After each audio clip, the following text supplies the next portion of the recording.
Blue origin సంస్థ రూపొందించిన NS-25 వ్యోమనౌక రోదసి యాత్రను ఆదివారం విజయవంతంగా పూర్తి చేసింది.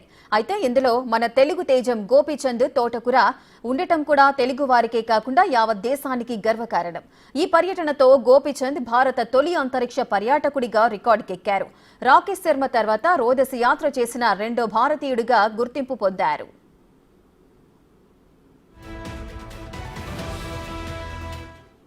India to space. India to space! Woohoo! Hey there! India with pride. India to space. India to space! Rakesh Sharma 1984లో అంతరిక్షయానం చేశారు.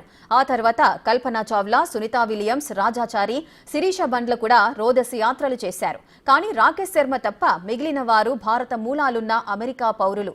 కానీ గోపీచంద్కు మాత్రం భారత పాస్పోర్ట్ ఉంది. దీంతో రాకేష్ శర్మ తర్వాత రోదసిలోకి వెళ్లిన రెండో భారతీయుడిగా ఆయన రికార్డుకెక్కారు. అయితే ఆయన పర్యాటకుడి హోదాలో వెళ్లడంతో భారత తొలి స్పేస్ టూరిస్టుగా గుర్తింపు పొందారు.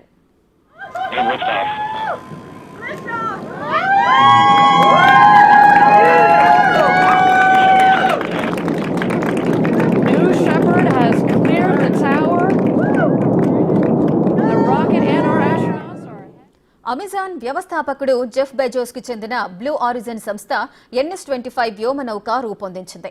ఈ యాత్రలో గోపీచంద్ తో పాటు మరో 5గురు పర్యటించారు. అమెరికా వైమానిక దళ మాజీ కెప్టెన్ ఎడ్వైట్ కూడా ఇందులో పాల్గొన్నారు. డ్వైట్ 1961లో అంతరిక్షయానానికి ఎంపికయ్యారు. కానీ పలు కారణాల వల్ల ఆయనకు రోదసి యాత్ర జరగలేదు.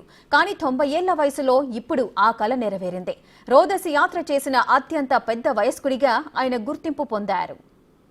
Woohoo! Hey there! India with pride. India to space.